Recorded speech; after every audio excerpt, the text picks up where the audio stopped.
Hello. Now I'm still on to lesson 1 of the Wunderbies book, in book 1 of the Wunderbies, and now the Wunderbies are going to go for a ride on the Wunderbies bus. So you can see the bus here.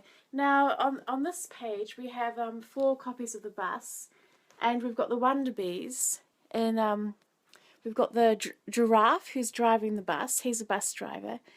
And then what we need to do is to count the number of Wunderbies that are riding in each bus.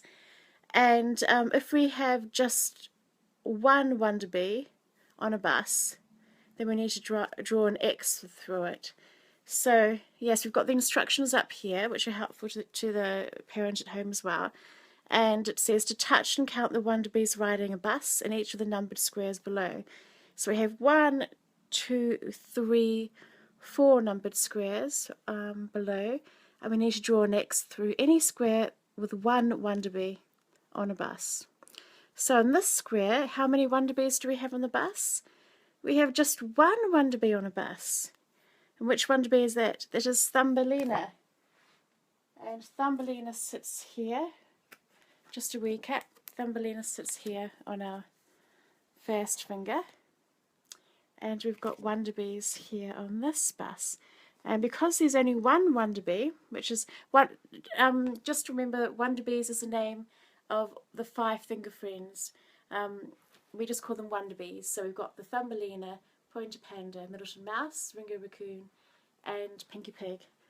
So on this bus, on the first square, we've only got one Wunderbee. So I'm going to put an X there through the square. So there's just one Wunderbee there.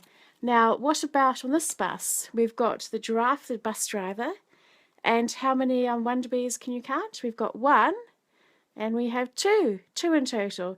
The first one is Middleton Mouse, second one is Pinky Pig. So there's more than one Wunderbies in this square, so we're not going to put an X here. We'll move on to the third square down here. Now, we've got the giraffe, the bus driver. But how many Wunderbies do we have on this bus? We have Middleton Mouse and we have Pointer Panda. So in total we have 1, 2.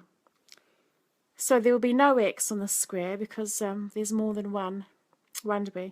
Now moving on to the fourth square, we have the giraffe, the bus driver, and then we have, oh, who's this? Ringo Raccoon. And so how many Wunderbies can you see riding on this school bus? Only one Wunderbee, so we're going to put an X through here. So on the first square we've got only one Wunderbee. On the second square we actually have 2 Wunderbies, Middleton Mouse, Pinky Pig. On the third square we have just 2 Wunderbies, Middleton Mouse and Pointer Panda. And on the fourth square we have just one Wunderbee, Ringo Raccoon. So the next task we need to do with the children is to roll the dice. And the instructions are up here. Roll a dice until the number displayed matches the number of Wunderbies riding a bus in any square. So in that case, the numbers that we want that the children need to find in order to win this little game is they need to find either a 1 to match the squares 1 and squares 3, or they need to get a dice landing on the number 2 to match the square number 2 and number 3. So let's get our dice out. Do you have a dice at home that you can do with this? I'll just go and grab mine.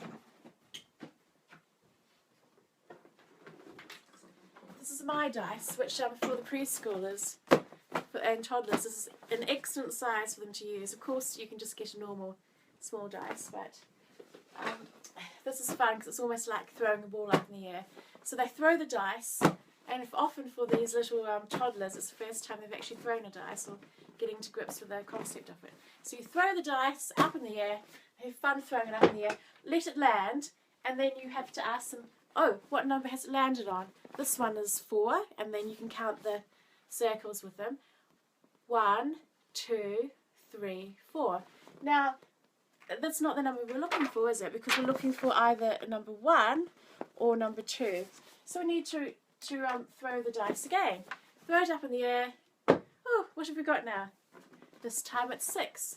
And then you go through the process of counting the little circles until finally you get land on a 1, and then it's game over, or you land on a 2, and then equally it's game over. So that's one game. And then the third game that we have here is about matching the patterns.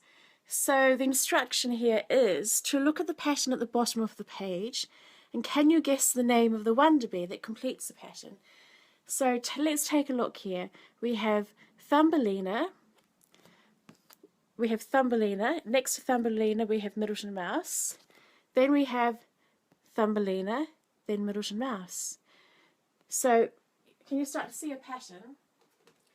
We've got a pattern of the Thumbelina and Middleton Mouse, and then straight after that we repeat the pattern again of Thumbelina, Middleton Mouse, and then again we have Thumbelina.